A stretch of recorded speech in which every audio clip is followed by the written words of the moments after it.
नमस्कार दोस्तों, आप देख रहे हैं मनी पाठशाला, जहां हम शेयर मार्केट को आसान और व्यावहारिक तरीके से समझते हैं। आज का मार्केट काफी दिलचस्प रहा क्योंकि पिछले कुछ दिनों की गिरावट के बाद आज हल्की रिकवरी देखने को मिली। लेकिन सच यह है कि कुल मिलाकर मार्केट का माहौल अभी भी थोड़ा सतर्क और कमजोर बना हुआ है। अगर हम इंडेक्स की बात करें तो निफ्टी लगभग 23,100 के आसपास बंद हुआ और सेंसेक्स करीब 74,500 के स्तर पर बंद हुआ। मार्केट में रिकवरी तो आई है, लेकिन ऊपर की तरफ मजबूत तेजी अभी भी दिखाई नहीं दे रही है।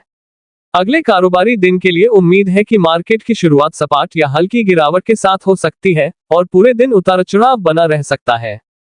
तकनीकी स्तरों की बात करें तो निफ्टी के लिए इंपोर्टेंट सपोर्ट जोन 22,800 से 22,900 के बीच है और अगर यह स्तर टूटता है तो अगला बड़ा सपोर्ट 22,500 के पास है। ऊपर की तरफ रेजिस्टेंस 23,300 से 23,500 के बीच बना हुआ है। सेक्टर के हिसाब से देखें तो बैंकिंग सेक्टर अभी भी प्रेशर में है, जिसका मुख्य कारण फॉरेनर इन्वेस्टर की सेलिंग और नेगेटिव न्यूज है। दूसरी तरफ आईटी और फार्मा सेक्टर ने मार्केट को अच्छा सहारा दिया है, क्योंकि ये डिफेंसिव सेक्टर माने जाते हैं। ऑटो सेक्टर में भी हल्की रिकवरी देखने को मिली है, जबकि मेटल सेक्टर मिला जुला रहा है। टॉप गेनर्स में आईटी और फार्मा कंपनियां रही हैं, क्योंकि डॉलर मजबूत होने से इन कंपनियों को फायदा मिलता है। वहीं टॉप लूजर्स में बैंकिंग और फाइनेंशियल सेक्टर के शेयर रहे, जहां भारी सेलिंग देखने को मिली। इसका सबसे बड़ा कारण फॉरेनर इन्वेस्टर की लगातार सेलिंग और ग्लोबल अनिश्चितता है। ग्लोबल संकेतों की बात करें तो स्थिति अभी थोड़ी तनावपूर्ण बनी हुई है। क्रूड ऑयल की कीमतें $110 के ऊपर चल रही हैं, जो भारत के लिए नेगेटिव संकेत है। डॉलर मजबूत हो रहा है, जिससे रुपये पर प्रेशर बना हुआ है। साथ ही अमेरिका के बॉन्ड यील्ड भी बढ़ रहे हैं, जो इक्विटी मार्केट के लिए अच्छा संकेत नहीं है। फॉरेनर इन्वेस्टर लगातार सेलिंग कर रहे हैं, जबकि डोमेस्टिक इन्वेस्टर मार्केट को थोड़ा सहारा देने की कोशिश कर रहे हैं। आज के दिन कुछ इंपोर्टेंट खबरों ने भी मार्केट को प्रभावित किया है, जैसे ग्लोबल तनाव, क्रूड ऑयल की कीमतों में उछाल, रुपये की कमजोरी और बैंकिंग सेक्टर से जुड़ी नेगेटिव न्यूज। ये सभी कारण मिलकर मार्केट पर प्रेशर बना रहे हैं।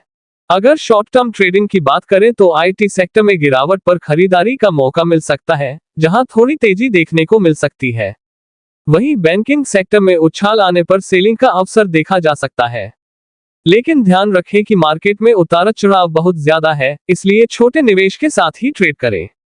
लंबी अवधि के इन्वेस्टर के लिए ये समय घबराने का नहीं है, बल्कि आईटी, फार्मा और ऑटो सेक्टर में धीरे धीरे निवेश बढ़ाया जा सकता है। बैंकिंग सेक्टर में अभी थोड़ा धैर्य रखने की जरूरत है, क्योंकि इसमें निकट फ्यूचर में प्रेशर बना रह सकता है। रिस्क की बात करें तो सबसे इंपॉर्टेंट चीजें हैं क्रूड ऑयल की कीमतों में बदलाव, अमेरिका के बॉन्ड यील्ड, फॉरेनर इन्वेस्टर की गतिविधि और महंगाई के आंकड़े। इन सभी पर नजर रखना बहुत जरूरी है, क्योंकि यही मार्केट की दिशा तय करेंगे। कुल मिलाकर मार्केट का माहौल अभी सतर्क से थोड़ा नेगेटिव बना हुआ है, क्योंकि ग्लोबल अनिश्चितता और सेलिंग का प्रेशर जारी है। अगले कारोबारी दिन में मार्केट सीमित दायरे में और उतार चढ़ाव के साथ चल सकता है। अगर क्रूड ऑयल की कीमतों में गिरावट आती है तो राहत की तेजी देखने को मिल सकती है, वरना गिरावट का प्रेशर जारी रह सकता है। दोस्तों, ऐसे मार्केट में सबसे जरूरी है पेशेंस एंड डिसिप्लिन। न तो घबराहट में बेचें और न ही जल्दबाजी में खरीदें। समझदारी से लिया गया फैसला ही आपको एक सफल इन्वेस्टर बनाता है।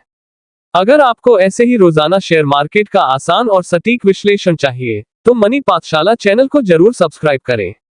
मिलते हैं अगले वीडियो में। धन्यवाद दोस्तों, जय हिंद, जय भारत।